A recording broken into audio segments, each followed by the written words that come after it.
ngayon nga lang nagsisink in sa mga netizen ang naging vlog nila Andrea Torres at Derek Ramsey. Ilang buwan na ang nakakalipas, ito'y maaaring napansin na nila syempre nung sila Derek pa at Andrea. Pero mas napansin na nga ng mga netizen ito nung naghiwalay na sila. Ano ba ito? Sa nasabi kasing vlog, may part doon na pagpasok nila Derek sa room sa house tour niya ay nakita doon ang nakalabalandra na maleta ni Andrea. At medyo nakaka-offend ang binigkas ni Derek Ramsey na salita na nooy sinabi niya na ang panty mo yan ay nakalitaw pa, parang ganun. Natawa lang si Andrea sabay ayos ng kanyang gamit. Sa house tour, sobrang una pa lang kapansin-pansin na ang pagiging out of place ni Andrea.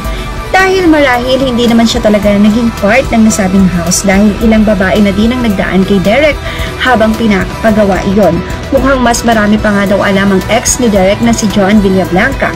Actually, marami ang naawa kay Andrea Torres sa nasabing vlog na iyon dahil nagmistulang katulong o yaya nga daw itong si Andrea kay Derek dahil sunod lang ito sa whole vlog at ni minsan lang magsalita. Napansin pa nga ito ni Derek pero nang ito'y patapos na ang video nang sabihin nito na bakit ang tahimik mo.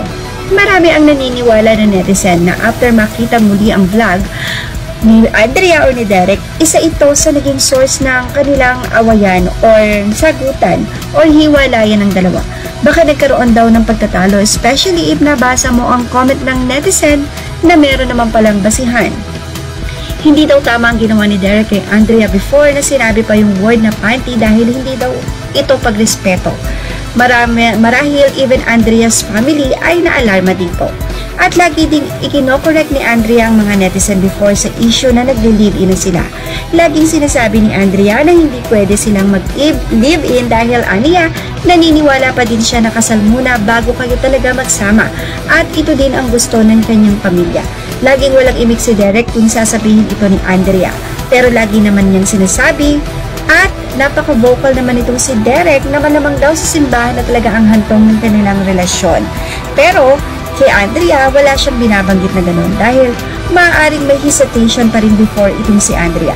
Samantala, ngayong December na ang birthday ni Derek and like sa kanyang original plan, isasabay ang birthday niya at ang house blessing. May girlfriend man ito o wala. Kaya naman narito ang naging mensahe ni nanay o ni Manay Lolit Solis sa kanyang Instagram para kay Derek at sa ex-girlfriend nito na si Andrea Torres. Sabi ni Manay, sayang salve at break man sila Derek Ramsey and Andrea Torres.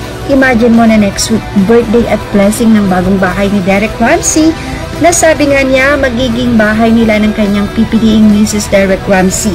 No wonder kamante itong si Derek. Usually daw ang mga born in December mga cool-headed na tao at hindi madaling magalit. What a wonderful day sana ang magiging araw ng birthday niya plus house blessing kasama ang candidate to be the queen of the house. Pero dahil practical na tao, talagang itinuloy ni Derek ang una niyang pangbalak noon pa na pagsabayin ng birthday and blessing ng bahay niya with or without his girlfriend. Isang patunay na may focus si Derek sa anumang balak niyang gawin.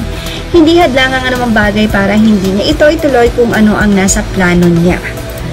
Happy birthday, Derek! May you finally find the queen you will enthrone in that beautiful house of your congrats. Ang ganda ng bahay mo, bagay talaga sa isang reyna. Yan po ang naging pagbabahagi ni Manay Lolit Solis sa kanya nga pong Instagram. Well, ano masasabi niyo sa ating article na ito?